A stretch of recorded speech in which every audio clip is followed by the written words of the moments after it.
Nine? What are you doing, Caleb? Caleb? Good job, Caleb! Si ate din, good job. Nag-writing si ate Kamel.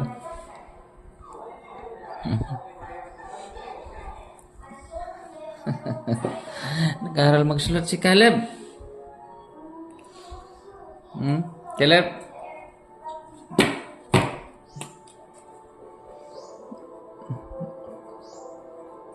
Activity si Caleb, nag-activity. Caleb?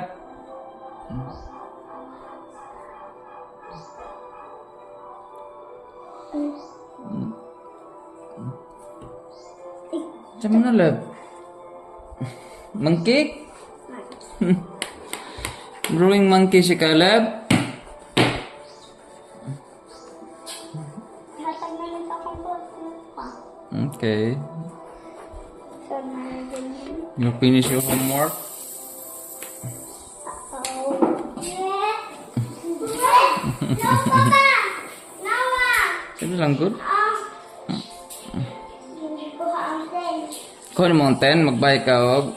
What are you buying? Hindi ko haangkin. Sige lang, good.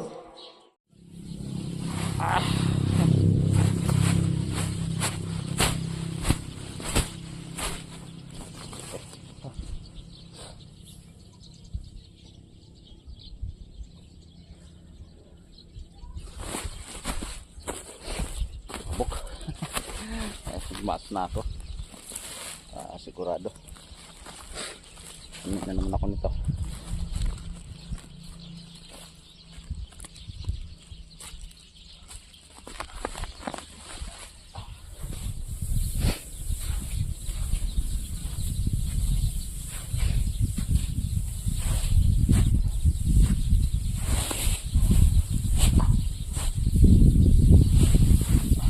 Masakong ko.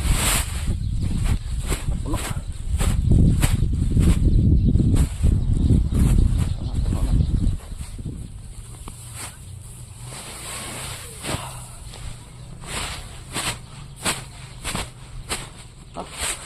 Sa puno.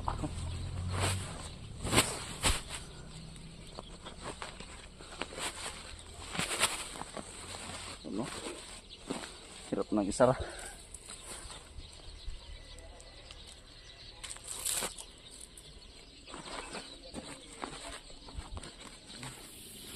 Meron tayong 5 sako, guys. Karga na natin to. Dalawa na lang. Kakahingal.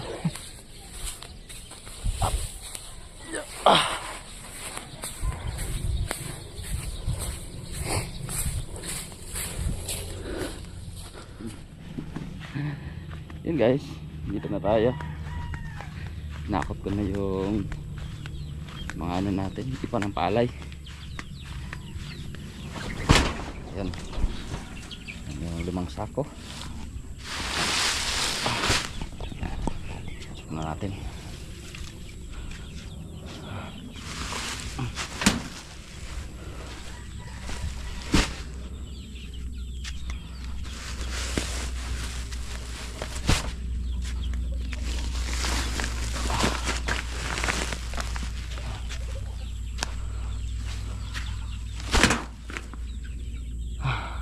Kailangan ko pang linisin tong loob.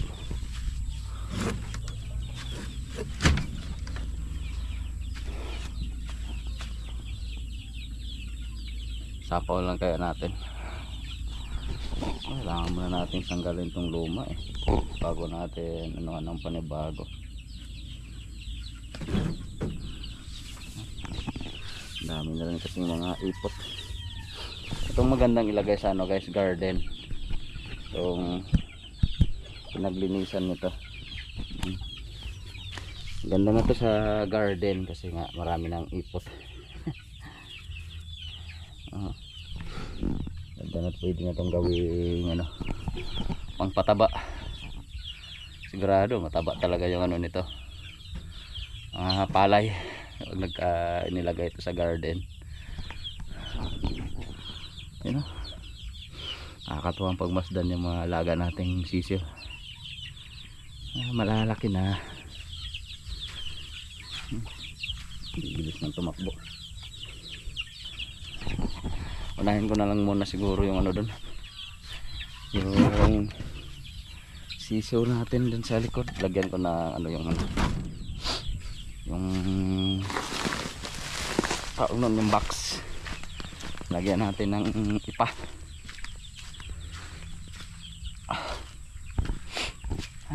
Bilis ko talaga maano sa alikabok. Kahit nakamas na nga ako, ano pa rin sa allergy.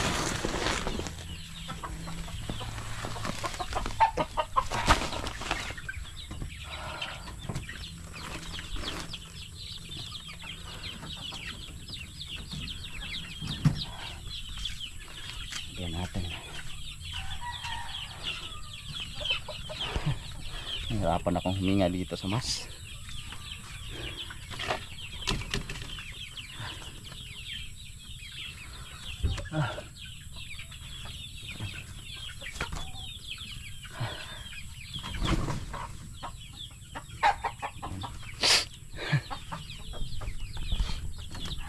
Allergy. Tapos ang allergy to.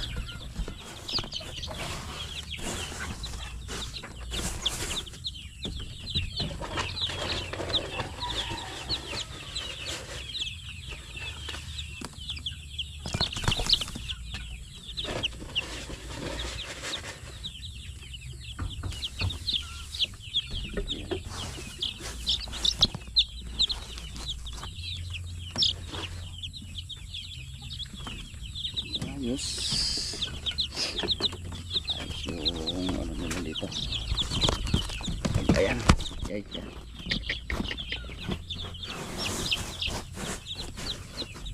Hindi masyado mangangamoy yung hipot nila, guys.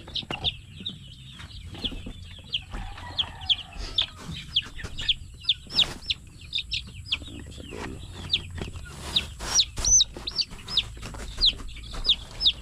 Ano? Pag taglamig, pasok natin dito sa loob, or mamayang gabi nakamahimbing yung tulog nila. Kaya sa ngayon dyan na muna sila sa labas. I-enjoy na sila dyan sa tulugan nila.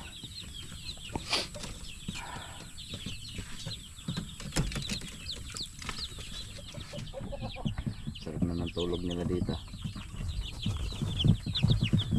Kahit na yung iba na sa likod ng karton, papainit sa araw.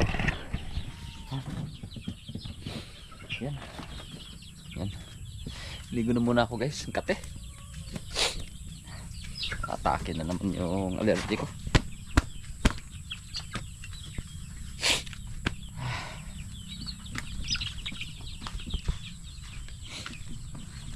Umpisa na. Angatin na yung ilong ko.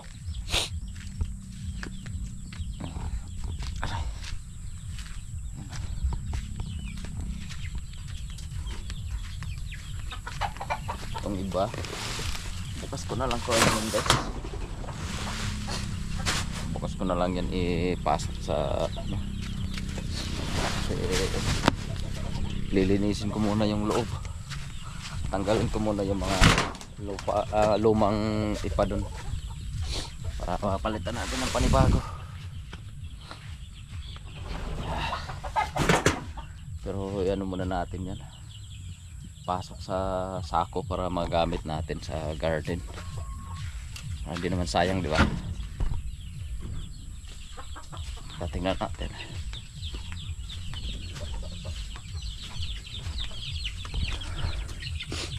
Mas luma pa nga itong dito sa ilalim kaysa sa ano, kaysa dito sa ano, labas.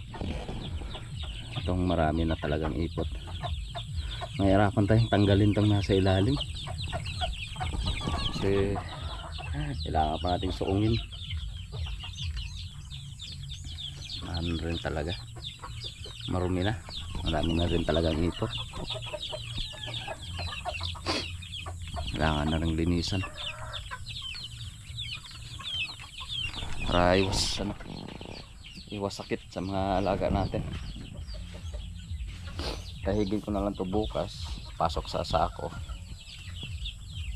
or pwede naman dyan na lang sa labas para tumaba. Pwede natin taniman dyan sa labas ng mga pananim. Sigurado mataba yung dyan, gulay. Mayroon tayong tanim dyan, taniman natin, diba? Taba nga ng mga damo mula nung nawala yung mga alaga nating bibi. Dumami na naman ulit yung mga damo, tataba. Yun parang gulay. Magandang taniman dito guys ng gulay, lalo na okra. Sigurado mataba yung okra pag itanim natin dito.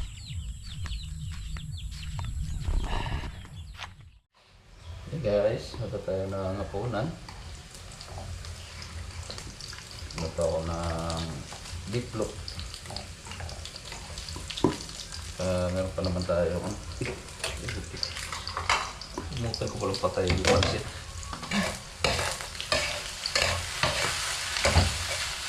Limit ko pala tayo.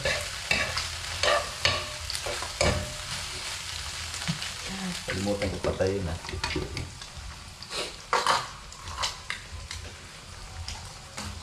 Yung pansit na fresh Mickey guys ba. Ano ng umaga pa yan, ininit ko na lang. Yan na.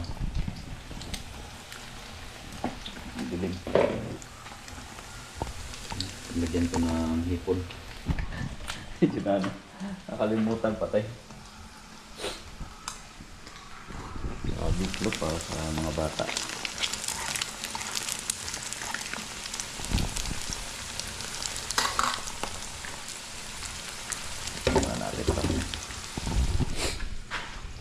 Ayun.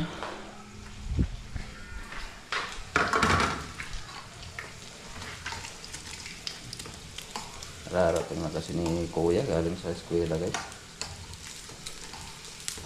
sa paaralan. Ayun yata silang dun, activity.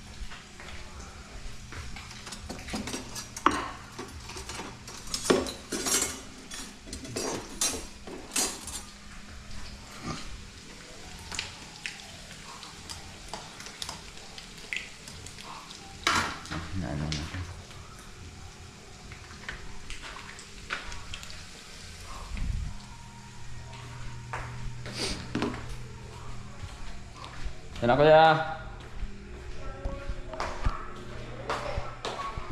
Okay, mga anta. Nilip, mga ano?